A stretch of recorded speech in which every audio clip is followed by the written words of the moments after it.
the Radio Troller Entertainment Podcast Channel. This is Face the Music, a pre-ELO song-by-song podcast.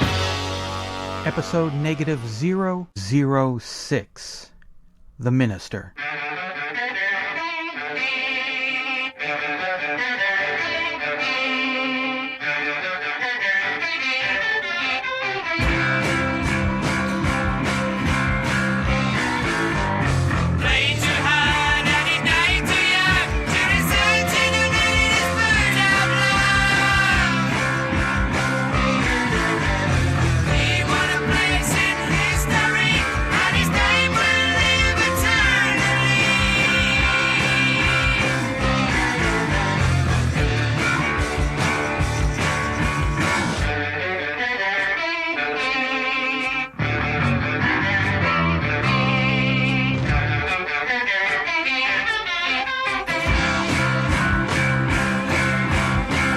What's that song all about? The Minister is the 7th track, second song on side 2 of Message from the Country, released on June 1st, 1971 in the UK and August 15th, 1971 in the United States.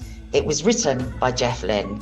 In the December 1976 issue of Trouser Press, Joel Bellman wrote, The Minister was a direct link to Paperback Writer, with veiled references to an Eleanor Rigby, Father Mackenzie-type clergyman and high Lennon-style harmonies. In the November 1981 issue of Trouser Press, Roy Wood said, Rick Price had left by the time Message from the Country was released. Jeff and I were planning ELO, and we'd stopped touring. But Rick needed work to support his family. He went off with Bob Brady and Mongrel, but was still available for any tours that came up. Jeff didn't want to tour. He wasn't into it, really. He was always in the studio. I was thinking more and more about ELO. We'd been talking to EMI about it, and they said we could go ahead. The song was covered in 2001 by Forensic on the Lend Me Your Ears tribute album. I've often thought about becoming a minister. I gotta go with Bender. Yes! In your face, Gorgak! Hi, I'm Eric Winsenson. And I'm Eric Paul Johnson. And today we're going to look into The Minister. That usually never ends well. Nope, it doesn't. Yeah. Usually ends with, so, what happened after he offered you a candy bar? We could put that story in the expanded episode. Yeah. Well, he whipped out a full-size Snickers, gave it to me, and patted me on the head and walked away. Guy was actually decent. Yeah. And the song is about an actual decent minister, so I'm not going to really go into anything gross. At first I thought it was because, of course, minister has other meanings in England, too. Minister of this, minister of that. Oh. So I didn't know at first if it was going to be a political song about some minor politician that lived at that particular point that nobody cares about. Nobody in England would even get the reference. So I was wondering if that was going to be something like that, or if it was going to be one of those psychedelic things about some crazy politician who likes to frolic in the roses or something. Well, I think after that incident that Roy Wood went through with with the Prime Minister, he's probably a bit skittish about doing songs about real... Well, they didn't do a song about a real politician.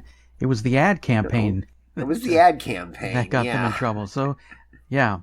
Well, they were kind of skittish, because the B-side of the next single after that song was called Vote For Me.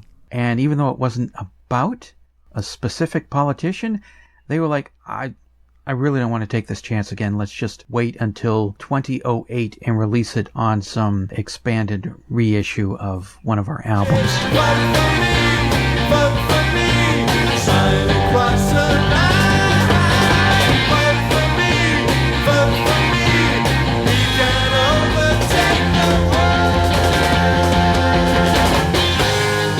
Instead, this is about a minister who sounds like a pretty stand-up guy. Unfortunately, well, he doesn't seem like he's the sad sack from Eleanor Rigby, but he still doesn't make it through the song. But that's not the most important part of the song. The most important part of that song is that damn fine guitar riff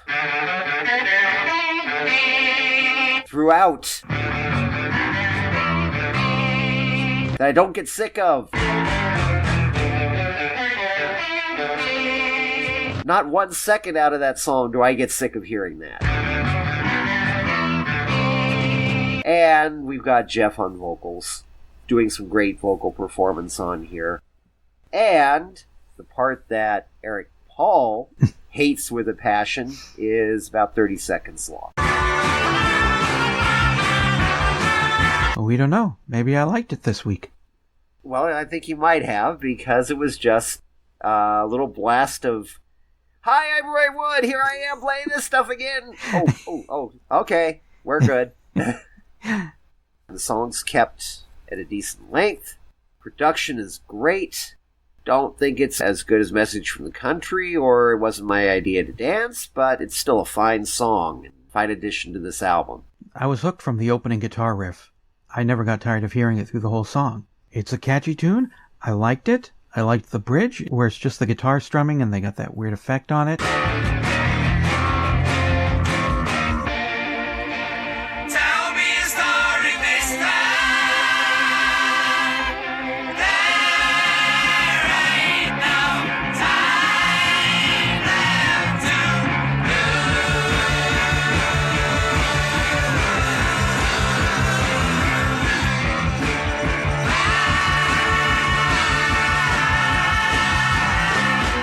This was a really good song, and it was ruined by two things.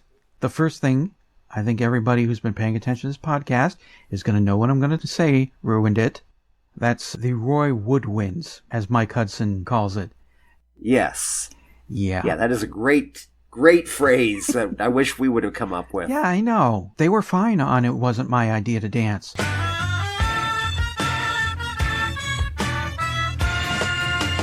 They were all in sync with each other. They were playing notes that would play a little tune inside the song. It went with the song. It felt like it was part of the song.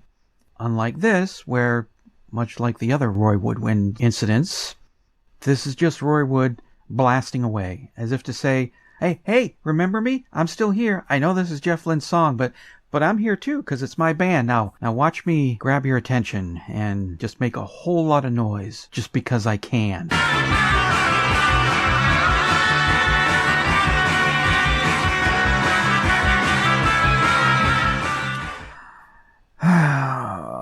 Stop it.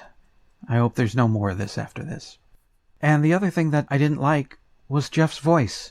I read something somewhere that Jeff's mother said she didn't like it when he would sing in the high pitch. And I'm wondering if this is the song that she heard.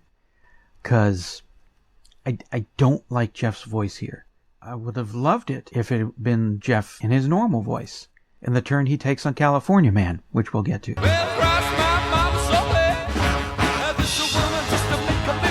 Or please, no more sad songs. So please, no more sad songs. I heard enough today. That's a great Jeff Lynne voice. Of course, that was a quiet song, and this is not a quiet song. Oh, so I don't know if that so voice... it wasn't I Got a Massage at the Rub and Tug. Okay. No, it was not. No, wait, that's not an Idle Race song, is it? Not that I'm aware of, but we didn't do the third album, so who knows. Okay. It's too high-pitched screaming through the whole thing. I don't mind it every once in a while in a song, but to carry the whole song through like that, it don't work for me. That and the horns make the song unlistenable for me. I did use AI to strip out Jeff's voice, and I really love the music. The music is fantastic.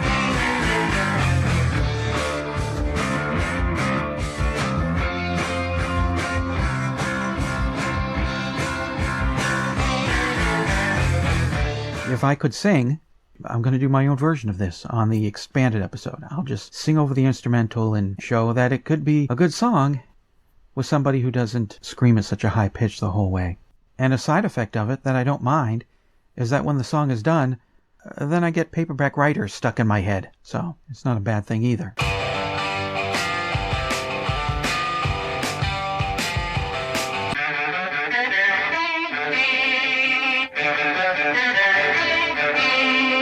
I was trying to figure out what the connection was, but then when it started getting to some of the combined vocals, I could see it.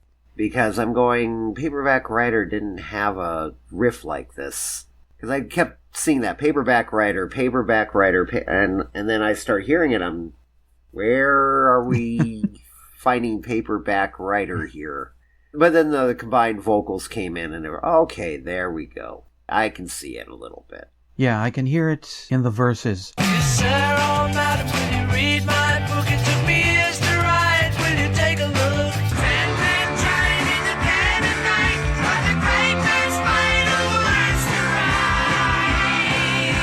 write. I wouldn't say it's note for note, but it's kind of delivered close to the same way, but not the same way. Just enough for you to say, oh, paperback writer. You mean it's not as close as, say, another certain Electric Light Orchestra song is to I Heard It Through the Grapevine? Mixed with lightning strikes, yeah. Yes. So, I like the song. I don't like Jeff's voice. And I don't like Roy Wood's explosion of horns. His voice didn't bug me, neither did Roy Wood getting horny. So... Well, we all have our kinks. That'd be the way to explain it. Roy Wood got horny and exploded all over the middle of the song. He needs to do that kind of stuff in private like the rest of us. Yeah. Yeah, I didn't even think of political minister. This is how American I am. And as for a religious minister, I don't know. This guy, he's almost like a rock star, the way Jeff describes it, because I was reading the lyrics before we started, and he lived the life of a movie star, and yeah, he didn't seem like a religious guy. Maybe he's a rock star politician. Well, most of these preachers these days don't strike me as being too religious, no matter how much God they mention. No, they do not. Between flashing their website to go to donate money to. Exactly. What kind of person does that? By the way, patreon.com/ELOpod if you want to give us money for doing our show. There's also PayPal, and you can also send us check or money order to the P.O. Box. It's all at the end credits of every episode. And donate for each episode. Yes. Money, money, money, money. Got something to say about the minister? Well, call the telephone line voicemail. 623-850-3375. Call now. Go on, take the money and run. If you'll stand by for just a moment, we'd like to tell you about a special treat. Great moments in pre-ELO history. I'm delighted to be joined by the wonderful drummer himself, Bev Bevan. Our management made a big mistake when we made it in England in 1967. We should have gone to America. And we didn't actually get there until 1969. We hired a Dodge sedan and a U-Haul trailer. And off we set. And we drove from New York to Detroit, and we did 2 nights with Iggy and the Stooges. So we drove the whole of Route 66, and we only stopped one night at a Holiday Inn in the middle of Texas somewhere. Got into a big fight with a load of cowboys. You know, we'd all got long hair and stuff, and these guys, hey, you poofters, you know. Hey. So we got literally a fist fight with these guys. Went roaring out of town to escape them, and then drove to LA. And then we did 5 nights at the Whiskey A Go-Go. Some great people came to see us. The Carpenters, they came. The Doors came to see us. Remember Jim Morrison being literally carried out of the club, totally unconscious, and God knows what he was on. Face the Music, a pre-ELO song-by-song podcast, is a production of Radio Trolla Entertainment Assorted Deli Meats Amalgamated. You can contact us by voicemail at 623-850-3375 or email us at eloftmpodcast@gmail.com, and we'll read and reply to it on the show. Keep up to date by joining our Facebook group and spread the word by sharing the link or giving us a quick rating on iTunes. Subscribe to our YouTube page, the Electric Light Orchestra Podcast channel, to hear other goodies. You can financially support the podcast at patreon.com/ELOpod or PayPal using the podcast's email address, or send a check or money order to P.O. Box 1932, Superior, Arizona 85173. Next episode, -005, Ben Crawley Steel Company. REPC, the Radio Trolla Entertainment Podcast channel.